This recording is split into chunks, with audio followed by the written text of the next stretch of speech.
Today's topic is about safety plan according to ISO 26262. What does the safety plan contain and how can it be used in agile development?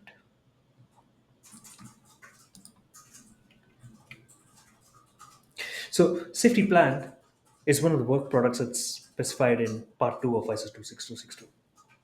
And essentially, a safety plan consists of three things. One needs to describe what needs to be done in a project to achieve functional safety.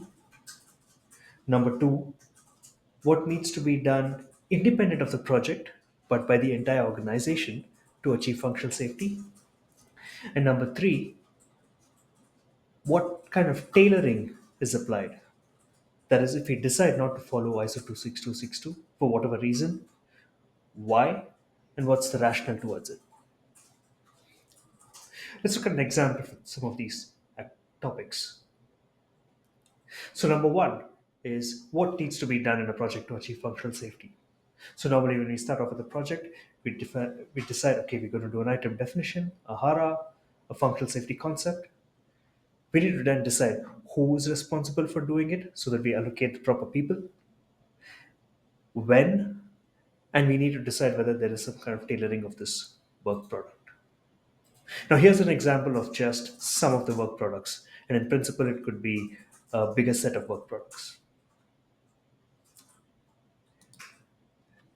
The next part of the safety plan is to describe what needs to be done independent of the projects by the entire organization. Things like organization specific rules for functional and processes for functional safety.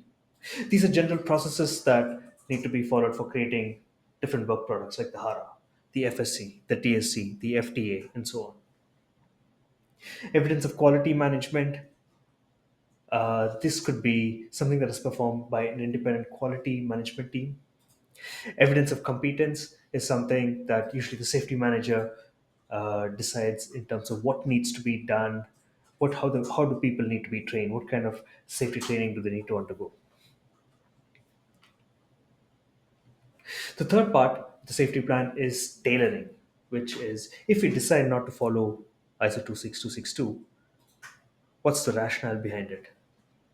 In this case here, there is an example I've given wherein we say that the FSC will be performed only for some new safety goals that are identified, and the FSC is not going to be performed for old safety goals because the existing safety concept already covers it. Now, this is just an example, but in reality, there could be a lot of other reasons why we follow the ISO 26262, and that needs to be documented.